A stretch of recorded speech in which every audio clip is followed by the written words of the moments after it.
बोल कलाकार सीताराम। क्रम से आज मैं तृतीया तिथि का वर्णन करता हूँ। जब अग्नि देवता क्रोध से प्रकट कर दिए, फिर अश्विनी कुमारों को प्रकट किया मार्तंड के द्वारा। अब तृतीया तिथि के विषय में बताता हूँ। क्रोध के द्वारा रुद्र को प्रकट किया ब्रह्मा जी ने, और रुद्र से सृष्टि की रचना के लिए आज्ञा दी। रुद्र भगवान कुछ नहीं कह पाए, शांत मौन खड़े हो गए। पूछने पर कहा कि मैं सृष्टि की रचना नहीं करना चाहता। तो फिर ब्रह्मा जी कहने के पुत्र, तुम जाओ फिर भगवान नारायण के आराधना करो, पूजा करो। रुद्र इतनी सुनकर और जल में प्रवेश कर जाते हैं, और 10,000 वर्षों तक जल में ही वो प्रवेश करके तपस्या करने लगे। इधर ब्रह्मा जी ने अपने मानसिक रूप से सप्त ऋषियों को प्रकट किया, दक्ष प्रजापति को प्रकट किया, और सबको सृष्टि रचना के लिए आदेश दिया। सभी उसमें संलग्न हो गए। बहुत काल के बाद में दक्ष प्रजापति ने यज्ञ किया, जिसमें सभी देवता बुलाए गए, और सभी देवता मंत्रोच्चारण करते हुए यज्ञ प्रारंभ कर देते हैं। उधर भगवान रुद्र जल से निकल के जब बाहर आते हैं 10,000 वर्ष बाद, और वेदों की उच्चारण सुनते हैं, और उधर वो चल देते हैं, तो कहते हैं, उनका विचार आया कि पितामह ने तो मुझसे सृष्टि की रचना का आग्रह किया था और तपस्या का आदेश दिया, लेकिन इन्होंने तो मेरे बाद में सृष्टि रचना कर दी, सृष्टि रचना आगे बढ़ गई। ये मेरे साथ धोखा किया है। उन्हें क्रोध आ जाता है, और क्रोध आया तो यज्ञ विध्वंस करने के लिए तत्पर हुए।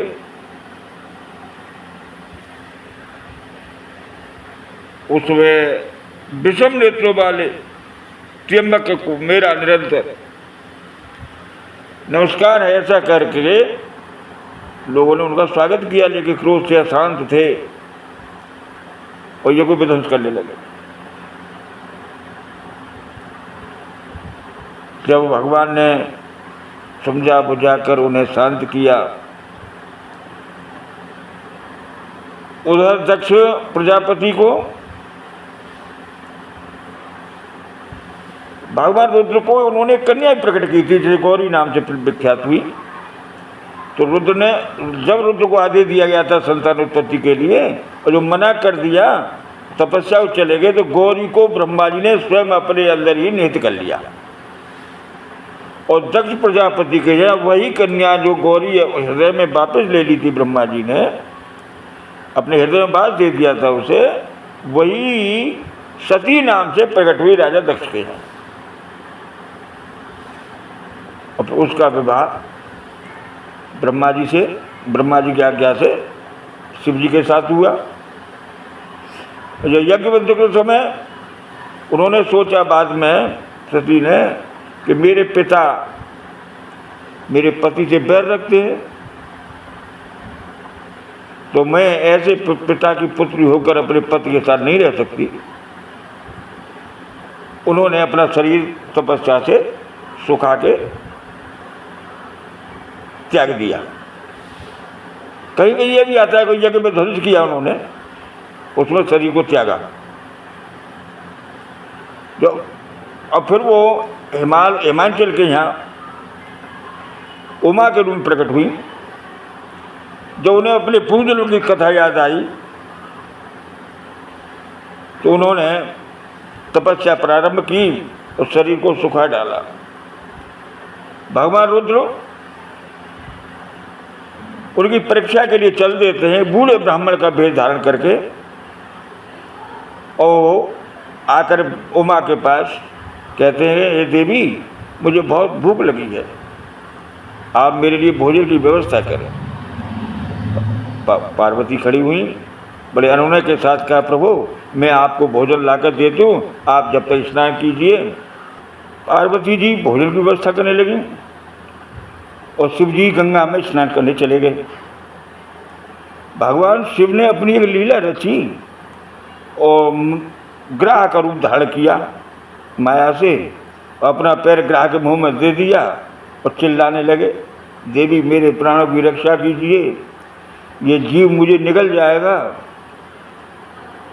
तो आपका अतिथि नष्ट हो जाएगा, रक्षा कीजिए, अतिथि की रक्षा कीजिए। पार्वती दौड़ी, उन्होंने देखा तो विचार करने लगी, मैंने अपने पति शिव को आराधना की है, मैं उनके अलावा किसी का स्पर्श नहीं करना चाहती। मैं मानसिक रूप से उनको अपना समर्पित हो चुकी हूँ। पिता का स्पर्श पुत्री का धर्म है, पति का स्पर्श धर्म है, अन्यथा किसी का नहीं। लेकिन अतिथि का नहीं बचाती तो मुझे ब्रह्म हत्या का पाप लगेगा। इसलिए उन्होंने आगे बढ़कर उनका हाथ पकड़ा और जैसे ही हाथ पकड़ा पार्वती ने, वैसे ही शिव स्वयं प्रकट होकर खड़े हो गए। अब पार्वती बड़ी लज्जित हुई, शिव बड़े प्रसन्न हुए। शिव ने कहा, देवी आपने मेरा हाथ पकड़ लिया है और अब आप तुम मुझे छोड़कर कहाँ जाओगी? अतः तुम मेरे साथ अब कैलाश चलो। लज्जित हुई पार्वती कहती है, महाराज ये सत्य है कि मैं मनसा वाचा कर्मणा आपकी पत्नी बनने के लिए तपस्या कर रही हूँ, लेकिन अभी अधिकार मेरे शरीर मेरे पिता का है। मैं बिना पिता के आज्ञा के आपका पाण ग्रहण संस्कार नहीं कर सकता। रुकिए, मैं पिता से पूछ कर आती हूँ। पार्वती पिता के पास आई, उन्हें वो सारा वृतांत सुनाया।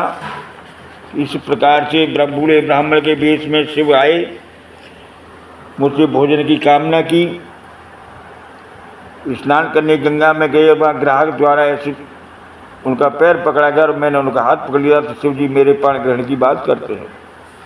यह बात सुनकर हमारे बड़ा प्रसन्न हुए।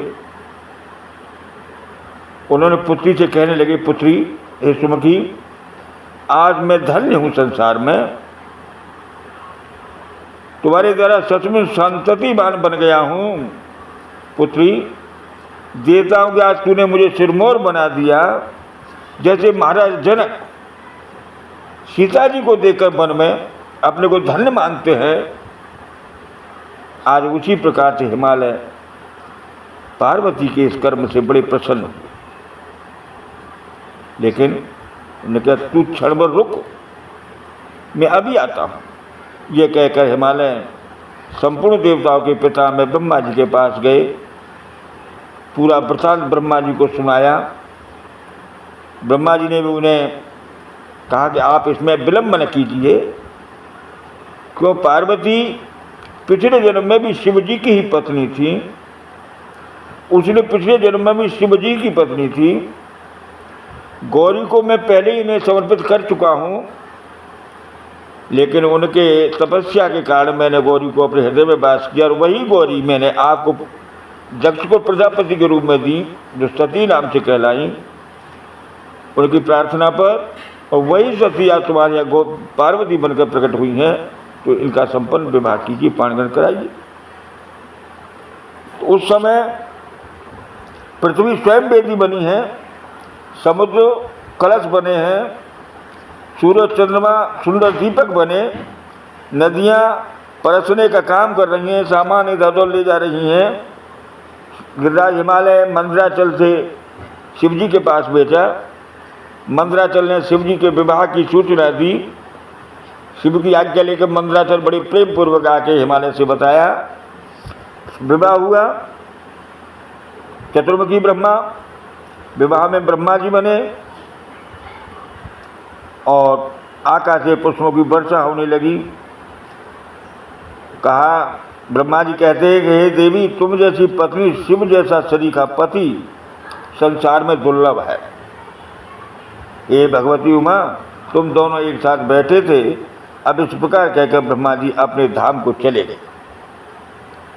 भगवान बारह कहते हैं, ये पृथ्वी रुद्र का प्राकट्य, गौरी का जन्म और विवाह, ये सारा प्रसंग राजा प्रजापाल के द्वारा पूछने पर महातपा ऋषि ने बताया। वही प्रसंग मैंने हे वसुंधरी तुम्हें सुनाया है।